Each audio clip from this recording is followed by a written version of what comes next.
Sabe, a Suma Teológica de Tomás de Aquino não é um livro empoeirado, não.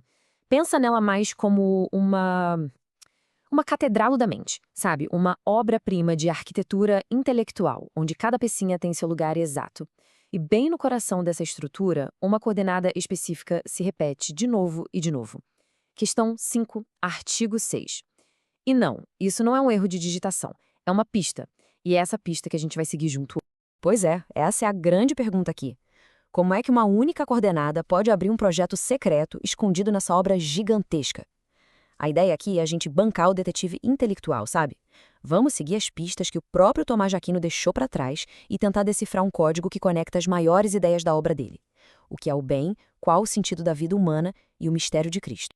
E olha só, aqui já vem a primeira grande revelação. Essa coordenada, questão 5, artigo 6, não aponta para um lugar só, não. Ela aparece em 3 locais bem distintos na Suma.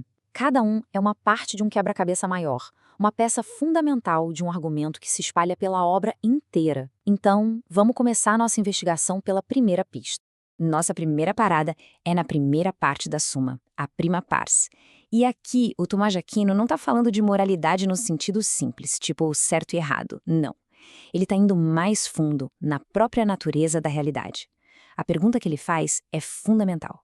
O que a gente quer dizer exatamente quando a gente chama alguma coisa de boa? E a resposta do Aquino é: nossa, é de uma simplicidade elegante, mas ao mesmo tempo muito profunda. Ele diz que todo desejo humano, tudo aquilo que nos atrai no universo, pode ser classificado em 3 tipos de bem. Tem o útil, que é aquilo que a gente deseja como um meio para outra coisa. Tem o honesto, que é o que a gente deseja por si mesmo, pelo valor que tem. E, por fim, tem o deleitável, que é o prazer que a gente sente quando alcança um bem. E o mais legal é como o Aquino faz para essa ideia abstrata ficar super concreta. Ele usa uma analogia bem simples, a do movimento físico. Pensa numa viagem, por exemplo. Existe o caminho que se percorre, o destino que se quer alcançar e aquela sensação de descanso e paz quando a gente finalmente chega lá. E aqui a conexão fica claríssima. O bem útil é o caminho, o meio para chegar em algum lugar. O bem honesto é o destino, o objetivo final que vale a pena por si só. E o bem deleitável é o repouso, a alegria da conquista.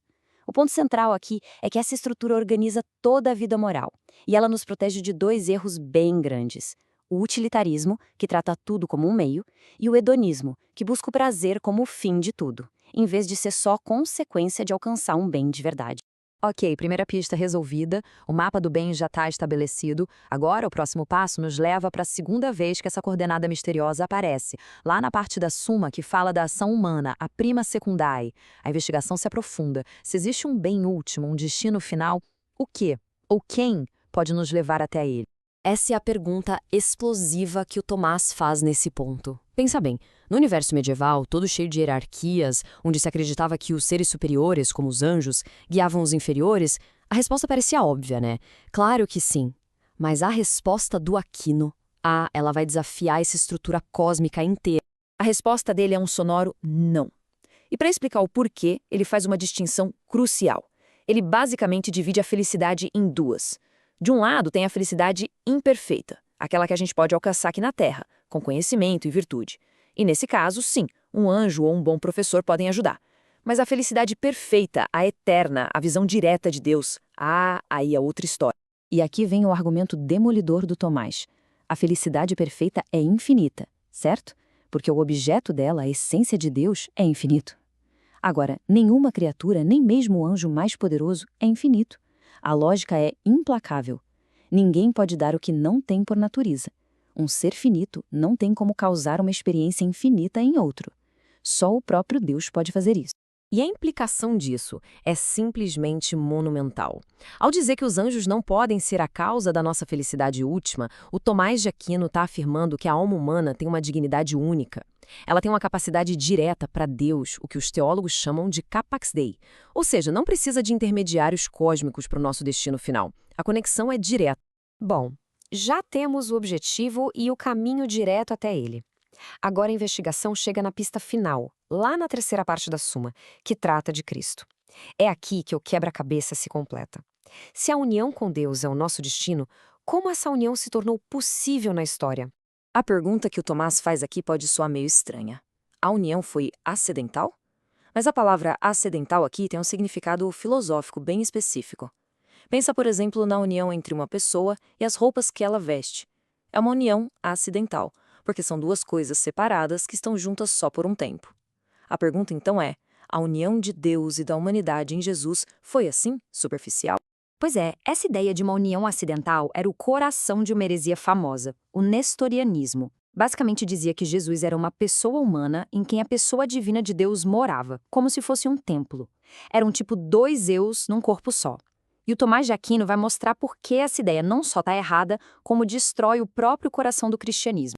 E as consequências ficam bem claras. Se a união fosse acidental, as ações de Jesus na cruz seriam as de um mero homem, sabe? Sem valor infinito para redimir a humanidade. Seriam duas pessoas. Mas a doutrina correta, a união hipostática, diz o contrário. A união é substancial. Cristo é uma única pessoa divina que tem duas naturezas, uma divina e uma humana. E esse é o ponto crucial, a chave de tudo. Não é uma mistura das naturezas, criando uma terceira coisa que não é nem Deus nem homem. Não. É a unidade do sujeito. Quem age, quem fala, quem sofre na cruz é a mesma pessoa divina do Verbo que assumiu uma natureza humana. É uma união na identidade de quem ele é. E agora, o momento da grande revelação.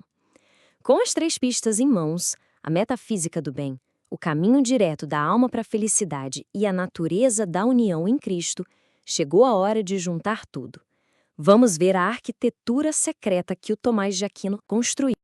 Olha só que impressionante, a conexão é inegável.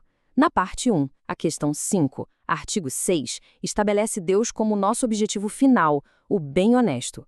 Na parte 2, essa mesma coordenada garante que o caminho para esse objetivo é direto, sem precisar de intermediários. E, finalmente, na parte 3, ela revela que Cristo é a via, a própria encarnação desse caminho, onde Deus e a humanidade se unem de forma substancial numa só pessoa. Então, tá aí o projeto secreto revelado.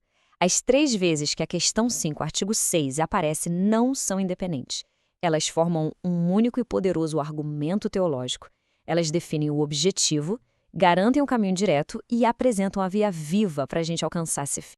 Fica muito claro que isso não foi coincidência, foi o trabalho de um gênio da arquitetura intelectual, tecendo um fio de ouro através da metafísica, da antropologia e da cristologia.